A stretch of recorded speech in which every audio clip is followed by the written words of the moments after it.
नमस्ते, the good health show में आपका बहुत बहुत स्वागत है। आप सभी के साथ मैं हूं प्रियंका।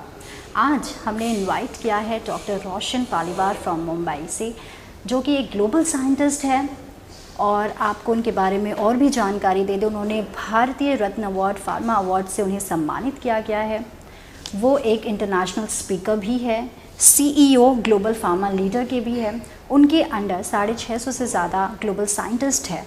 उनके बारे में और भी मैं बताऊंगी, लेकिन सबसे पहले चलिए आपकी मुलाकात करवाती हूँ डॉक्टर रोशन से। सर, आपको बहुत बहुत स्वागत है। थैंक यू सो मच, आपने मौका दिया और looking forward for the wonderful interaction. Sir, जिस तरह से मैंने तो बहुत ही कम आपके बारे में अपने दर्शकों को बताया, मैं चाहती हूँ कुछ अपने बारे में हमारे दर्शकों के साथ कुछ अपने बारे में शेयर करें। जी, बेसिकली डॉक्टर रोशन पालीवाल मुंबई से हूँ और कम्प्लीटली हार्डकोर मेडिकल, फार्मास्यूटिकल और साइंटिफिक फील्ड में करीबन 18 साल से भी ज़्यादा एक्सपीरियंस मैंने हासिल किया हुआ है और लगभग 172 कंट्रीज़ में मेरे ऑपरेशंस होते हैं। आज के डेट पे 650 से भी ज़्यादा ग्लोबल साइंटिस्ट मेरे अंडर में काम कर रहे हैं और करीबन देखा जाए तो बहुत सारे नेशनल और इंटरनेशनल यूनिवर्सिटीज़ हैं जिनके एडवाइजरी बोर्ड में भी हूँ। करीब टू नेम फ्यू और to count few 7 national and 13 international universities और इसके अलावा 16 ग्लोबल मैनेजमेंट कंपनीज जिसके एग्जीक्यूटिव काउंसिल बॉडी में भी हूँ। और हम अभी जो है बहुत मैसिव लेवल पर ग्लोबल हेल्थ ट्रांसफॉर्मेशन हम ला रहे हैं कि किस तरह से लोगों की बेटर हेल्थ और इम्यूनिटी बढ़ सके। बिल्कुल सर, जिस तरह से आज हम जो बात करने वाले आपके साथ, बहुत ही इंटरेस्टिंग टॉपिक है, क्योंकि आज की डेट में हम देख रहे हैं कि अभी यंगस्टर्स से लेकर के एजेड पर्सन को बहुत तरह के प्रॉब्लम्स फेस करने पड़े। लेकिन मेरा सबसे पहले आपसे सवाल है कि लाइफस्टाइल डिजीज़ आखिर क्यों? ये लाइफस्टाइल डिजीज़ के बारे में हम जब बात करते हैं, आपके हिसाब से ये लाइफस्टाइल डिजीज़ है क्या? राइट, बहुत ही इंटरेस्टिंग आपने क्वेश्चन पूछा है और उतना ही इंटरेस्टिंग मैं इसका आंसर देना चाहूँगा। लाइफस्टाइल डिसऑर्डर या डिसीज़ जो हम कह रहे हैं, पहली बात तो लाइफस्टाइल डिसीजेस नहीं तो डिसऑर्डर ज़्यादा होते हैं, क्योंकि हमारी जो रूटीन है जो इतने सालों से चलती आ रही है, अगर हम अपने एंसेस्टर्स की बात करें, पूर्वजों की बात करते हैं, उनका खाना पीना रहना और जो दिनचर्या वो करते थे, जो टाइम के साथ और नेचर के साथ वो रहा करते थे, वो आज के इस मॉडर्न युग में कहीं ना कहीं पीछे रह चुका है, जिसके वजह से क्या हो रहा है, डायरेक्ट इम्पैक्ट उनके हेल्थ के ऊपर में आ रहा है। तो जो लाइफ का ऑर्डर है वो डिसऑर्डर में चले गया है, डिसऑर्गेनाइज हो चुका है, जिसका डायरेक्ट इम्पैक्ट हमारे हर किसी के हेल्थ के ऊपर में सीधे तौर पे आ रहा है। अब होता क्या है कि लाइफस्टाइल डिसऑर्डर्स में, फॉर एग्जांपल मैं डायबिटीज़ की अगर बात करूं, डायबिटीज़ ऑलरेडी ये वर्ल्ड में इंडिया वर्ल्ड कैपिटल बन चुका है। उसी तरह से कैंसर जो है ये इंडिया में, वर्ल्ड में इंडिया ये अभी कैपिटल बनने जा रहा है। इसका मतलब क्या हो रहा है, जैसा आप कह रहे थे कि बाकी और भी यंगस्टर्स में बहुत सारे डिसीजेस हमको दिखाई दे रहे हैं। किडनी फेल्योर के केसेस काफ़ी आ रहे हैं, डायलिसिस के केसेस काफ़ी सामने हमको नज़र आ रहे हैं। तो इसका जो सीधा रूट कॉज अगर हम देखते हैं तो हमारी लाइफस्टाइल से डायरेक्टली ये लिंक है। अगर हम अपने दिनचर्या में अगर बदलाव लाते हैं, हम अगर अपने जीवन में कुछ ऐसे सीक्वेंस फॉलो करें जिसके वजह से हमारे लाइफ में ये डिसीज़ या डिसऑर्डर्स जो होने की संभावना थी वो नहीं के बराबर हो जाती है और हम डिसीज़ से फ्री 100% हो सकते हैं। सर, जिस तरह से आपने बताया कि अगर सबसे इम्पॉर्टेंट अगर लाइफस्टाइल डिजीज़ की अगर हम बात करते हैं, उसमें सबसे पहला नाम डायबिटीज़ का आता है। और अभी हम देख रहे हैं कि पहले हम जब सुनते थे कि डायबिटीज़ की जो प्रॉब्लम है वो 40, 45, 50 ऐसे लोगों को होता था, लेकिन अब हम देख रहे हैं कि 30+ या फिर 30 के बिलो भी लोगों को डायबिटीज़ जैसी प्रॉब्लम हो रही है। और मैं सबसे इम्पॉर्टेंट बता दूँ, डायबिटीज़ जो 2 है, जो कि बोलते हैं कि क्योरेबल नहीं होती है, कंट्रोल तो आप कर सकते हो लेकिन वो पूरी तरीके से ठीक नहीं हो सकती है। तो आपके हिसाब से सर, अगर डायबिटीज़ 2 किसी को हो रही है तो कैसे अपने लाइफस्टाइल से उसे क्योर कर सकते हैं? बहुत ही इंटरेस्टिंग क्वेश्चन है ये। देखो, डायबिटीज़ में एक्चुअली होता क्या, अगर इसको समझ लिया, इसके रूट तक के हम चले गए तो समझ लीजिए कि हमारे पास में क्योर मिल गया। अनफॉर्चुनेट पार्ट है कि डे टू डे इतनी बिजी लाइफ में हम रूट कॉज तक के नहीं जा पा रहे हैं जितना जाने की ज़रूरत है। डायबिटीज़ में क्या हो रहा है, जो हमारे शरीर का एक भाग है, ऑर्गन है जिसको हम कहते हैं पैनक्रिया, उस पैनक्रिया के एक सेल्स होती है, बीटा सेल्स कहा जाता है। तो बीटा सेल्स ऑफ लैंगरहैंस, इसका काम होता है कि हमारे शरीर में इंसुलिन का संचारण करना, और जब भी शुगर अगर बढ़ रही है तो इंसुलिन रिलीज होते रहता है, ठीक है। अब डायबिटीज़ के केस में क्या हो रहा है, ये बीटा सेल्स ऑफ लैंगरहैंस जो हमारे पेनक्रिया में है वो डॉर्मेंट हो जाती है, ठीक है, वो उनका काम करने की क्षमता कम हो जाती है, जिसके स्वरूप क्या होता है, इंसुलिन सिक्रेशन हमारा उस कांस्टेंट लेवल पर नहीं रहता है, वो ड्रॉप हो जाता है, जिसकी वजह से हमारे शरीर में ब्लड शुगर का इसकी मात्रा बढ़ जाती है। अगर हम ये समझें कि ये बीटा सेल्स लैंगरहैंस क्यों डॉर्मेंट हुए हैं या इनकी कैपेसिटी और कैपेबिलिटी कम क्यों हुई है, तो हमें इसका आंसर और क्लू 100% मिल सकता है। अब संक्षिप्त में अगर मैं कहूँ कि कोई भी डिसीज़, आपने डायबिटीज़ का जिक्र किया क्योंकि ये अभी ऑलरेडी वर्ल्ड में कैपिटल बन चुका है और कैंसर भी बनने जा रहा है, तो मेरा ये कहना रहेगा कि चाहे कोई भी डिसीज़ रहने दो, चाहे वो क्यूरेबल डिसीज़ हो या नॉन क्यूरेबल कैटेगरी में हम उसको डालें, हर डिसीज़ का जो रूट कॉज है ये 3 फैक्टर के ऊपर डिपेंड करता है। एक तो हो गया फिजिकल स्ट्रेस, जो कि हम शायद रेस्ट करते हैं, रिलीफ हमको मिल जाता है, वहाँ से बाहर आ जाते हैं। दूसरा फैक्टर होता है हमारा मेंटल स्ट्रेस, जो हमें जल्दी दिखाई नहीं पता चलता, लेकिन कुछ समय बाद में हमें वो जानकारी मिलती है और हम उससे भी शायद बाहर आ सकते हैं। लेकिन थर्ड सबसे इम्पोर्टेंट फैक्टर है जिसको हम स्ट्रेस कहते हैं, that is a biological stress. अब बायोलॉजिकल स्ट्रेस को मैं थोड़ा और सिंप्लीफाई कर दूं तो ये वो चीज़ है जिसमें ऑक्सीडेशन, ऑक्सीडेटिव स्ट्रेस, उसके बाद में आता है डिहाइड्रेशन स्ट्रेस। ये सबसे बहुत अहम बात है कि डिहाइड्रेशन स्ट्रेस का ज़्यादा हो जाना, बढ़ जाना। और तीसरी बात है एसिडिक स्ट्रेस। जब कोई भी व्यक्ति, समझ लो जिसे डिसीज़ या डिसऑर्डर हुए हैं, उसके शरीर में इन 3 स्ट्रेस का प्रमाण बढ़ जाना, ऑक्सीडेशन शरीर के अंदर ज़्यादा होता है, उसके बाद में डिहाइड्रेशन शरीर में हो जाता है, और दूसरा एसिडिक स्ट्रेस। अब इसका रोल क्या है, हमारे शरीर में बहुत सारे पेशियाँ होती हैं जिसको हम सेल्स कहते हैं बायोलॉजिकली, ठीक है, वो बहुत है, लाखों में नहीं, करोड़ों में नहीं, मिलियंस में नहीं, बिलियंस में नहीं, ट्रिलियंस में होते हैं। 37 ट्रिलियन सेल्स हमारे शरीर में है, to be precise 37.4 trillion cells. तो जब ये सेल्स काम करना कम कर दे, अभी काम कम करना कम क्यों कर रही है, क्योंकि बहुत सारे फैक्टर इसके साथ में जुड़े हुए हैं। आप किस तरह से खा रहे हैं, मतलब फूड जिसमें पेस्टिसाइड का बहुत बड़ा रोल आ जाता है, उसके बाद में आप क्या पी रहे हैं, किस तरह का क्वालिटी का पानी पी रहे हैं, ठीक है, कितने क्वांटिटी में पी रहे हैं, ये मैटर करता है। और तीसरा एयर जो हम इनहेल कर रहे हैं, क्या उसमें पोल्यूटेंट्स हैं या ऑलरेडी कंटेमिनेटेड है, तो इसकी वजह से हमारे सेल्स के ऊपर में डायरेक्ट प्रभाव पड़ता है। अगर हमने ये 3 चीज़ों को, जिसको हम रूट कॉज कर रहे हैं, इसको हमने समझा और इसके हमने उपाय कर दिए, तो डेफिनेटली कोई भी डिसीज़ हो वो मतलब क्यूरेबिलिटी की तरफ हम जा सकते हैं, उसके चांसेस क्योर होने के बढ़ जाते हैं। इस तरह से पूरा ये डिसीज़ का पैटर्न है। सर, जिस तरह से आपने बताया कि खाना और पीना, क्योंकि ऑफकोर्स हम जानते हैं कि अगर हमारा लाइफस्टाइल, यानी कि हम क्या खाना खा रहे हैं, क्योंकि अगर हम फास्ट फूड खाएंगे तो वैसे ही हमारा हेल्थ भी हमें रिवॉर्ड बैक करेगा। तो और आपने ये भी बोला कि हम पानी कौन सा पी रहे हैं। सो आपके हिसाब से पानी कितना इम्पॉर्टेंट है हमारे, क्योंकि हम जानते हैं कि जितना हम हाइड्रेट होंगे उतना ज़्यादा बेहतर होगा, लेकिन हम कौन सा पानी पी रहे हैं, कहाँ से पानी पी रहे हैं, वो भी बहुत इंपॉर्टेंट है। अगर छोटे बच्चों की बात करें तो बहुत से ऐसे बच्चे होते हैं जो कहीं से भी पानी जा कर के पी लेते हैं। स्कूल में भी बहुत सारे स्कूल की ऐसी फैसिलिटीज़ होती है कि अच्छे पानी नहीं आती, जिसकी वजह से बच्चों को उस तरह की प्रॉब्लम्स फेस करनी पड़ती है। तो आपके हिसाब से पानी कितना इम्पोर्टेंट हमारे लाइफ में रोल निभाता है? मैं कहूँ कि लाइफ में सबसे इम्पोर्टेंट वाटर ही है, पानी ही है। एक पल के लिए अगर आपने खाना बंद भी कर दिया तो भी आप सरवाइव कर सकते हैं, प्रोवाइडेड आपके पास में जल है। जल है तो कल है। क्यों इस बात को हम इतना दावे से कह रहे हैं, क्योंकि हमारा जो शरीर जो बना हुआ है इसमें 72% 72% पानी ही है। और आप अगर पूरे यूनिवर्स से अगर आप अर्थ को अगर देखते हैं तो अर्थ का जो मैक्सिमम कंटेंट जो है, पोर्शन जो है, उसमें 72% वाटर है।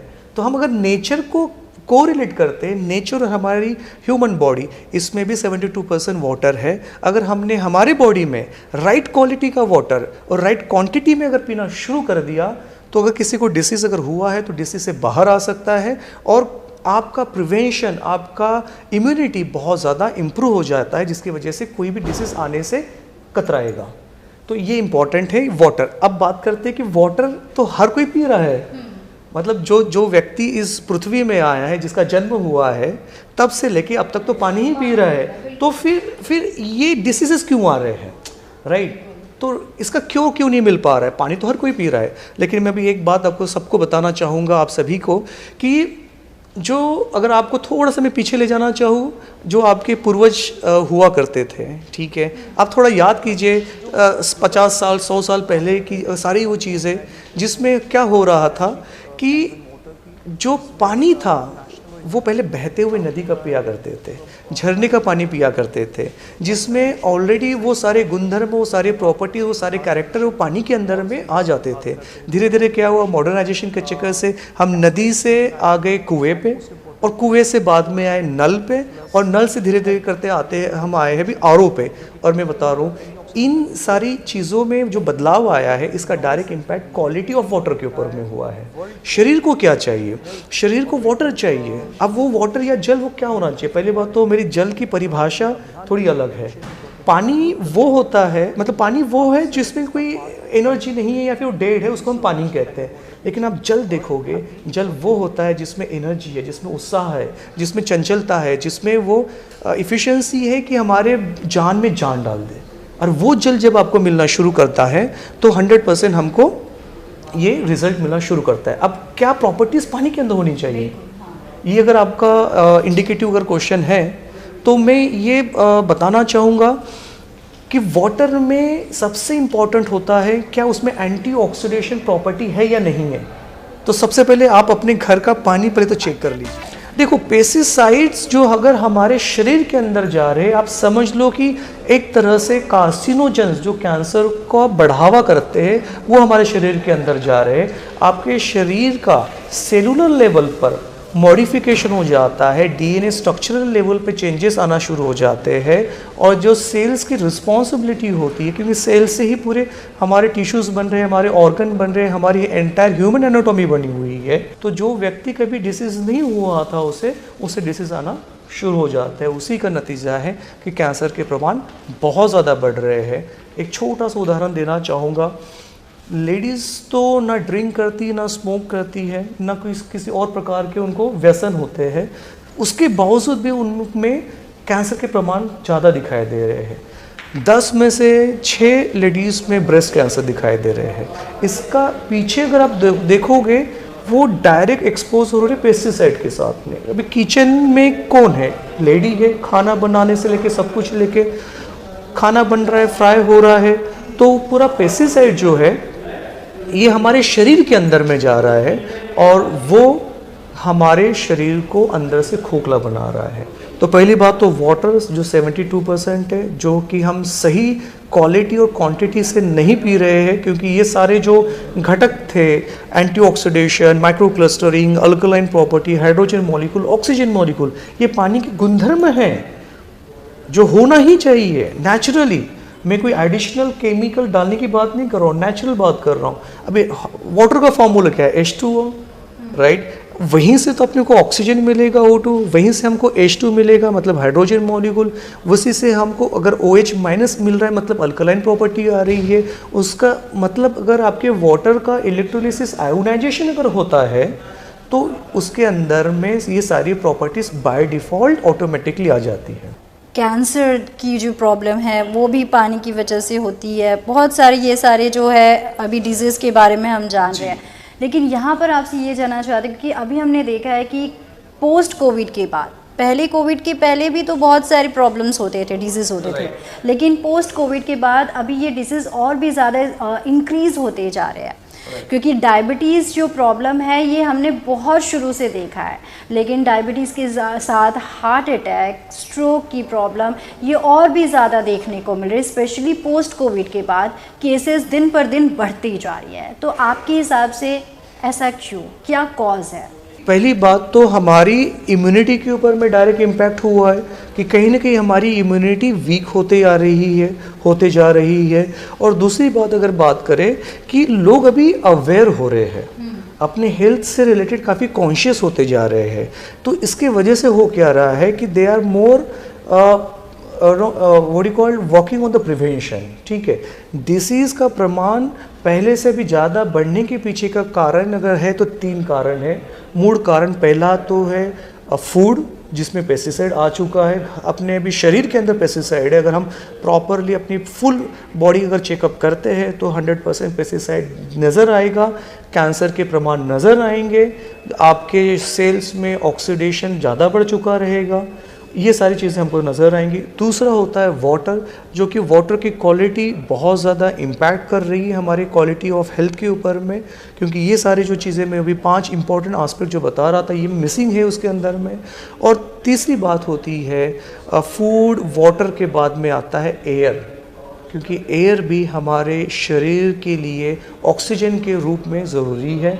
अगर उसमें अगर प्योरिटी अगर वो इम्पैक्ट हो रही है तो अल्टीमेटली हमारे शरीर के ऊपर में इसका प्रमाण बढ़ेगा।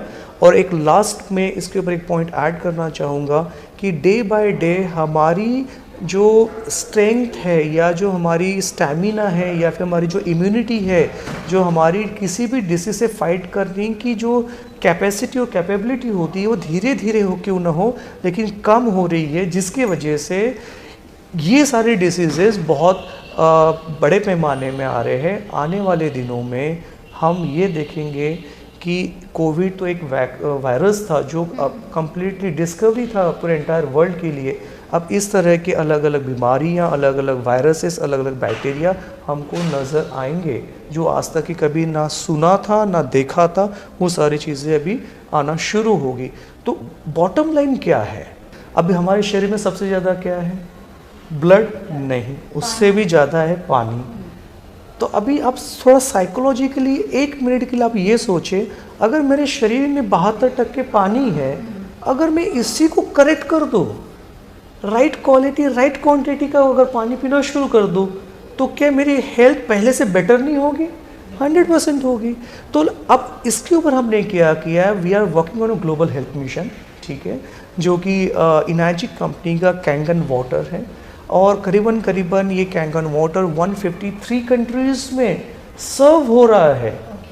और मुझे बहुत प्राउडली बताने में खुशी हो रही है कि इंडिया में पिछले 6 साल से जो हमारी ग्लोबल टीम जो काम कर रही है इस मिशन के ऊपर में, अभी तक के हमने 1,70,000 से भी ज़्यादा फैमिलीज़ को इस कैंगन वाटर मेडिकल डिवाइस के द्वारा डिसीज़ फ्री और मेडिसिन फ्री किया है।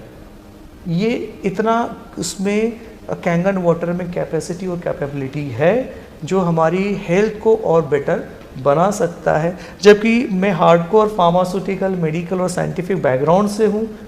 मेरा पर्सनल मानना तो ये है कि हमारा जन्म कोई मेडिसिन खाने के लिए नहीं हुआ है, लेकिन ये मजबूरी हो गई है। तो किसी को भी मेडिसिन खाने की ज़रूरत ना पड़े। अब मैं ये कब कह रहा हूँ, ऑलरेडी मैंने 400 मेडिसिन डेवलप की है अक्रॉस द वर्ल्ड, रिसर्च किए हुए हैं।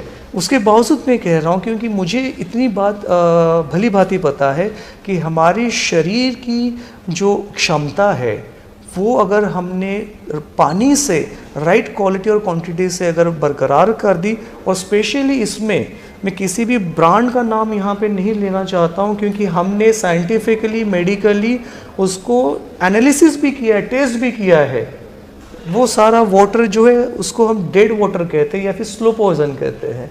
उसमें कोई भी गुणधर्म नहीं है। अगर गुणधर्म ही नहीं है फिर भी आप ले रहे हो तो क्या होगा, वो आपको मतलब साइड इफ़ेक्ट की तरह आपको वो धीरे धीरे खोखला करेगा। तो ज़रूरी क्या है, हमें अगर तंदुरुस्त हेल्दी रहना है और हमें प्रिवेंशन के ऊपर अगर काम करना है तो हमें कैंगन वाटर ये आज के युग के लिए एक संजीवनी का काम कर रहा है, जो हर तरह के डिसीज़ को फाइट करने के लिए, हमारी इम्यूनिटी बढ़ाने के लिए कारगर है।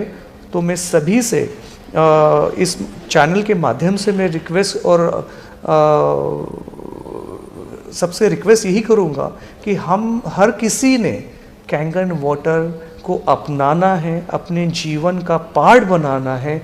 अगर आपने इतना कर दिया, मेरा दावा और वादा दोनों ये है कि आपको होने वाली डिसीज़ से बीमारियों से बचने की पूरी क्षमता आपको मिल सकती है। Thank you so much. क्योंकि अगर आप अपने लाइफस्टाइल को चेंज करेंगे तो कोई भी लाइफस्टाइल डिजीज़ आपको छू नहीं पाएगी। तो जैसे कि डॉक्टर रोशन ने बताया कि आप अपने पानी को चेंज करें तो आपका लाइफ भी में बदलाव ज़रूर आएगा। Thank you so much sir, बहुत ही अच्छा लगा आपसे बात करके और आपने बहुत ही अच्छी तरीके से हमें बताया कि अगर आपको अपने लाइफ में थोड़ा सा बदलाव लाना है तो पानी का चुनाव सही तरीके का होना चाहिए, क्योंकि अगर आप अपने सही तरीके से पानी का चुनाव करेंगे तो आपको कोई भी लाइफस्टाइल डिजीज़ छू नहीं पाएगी।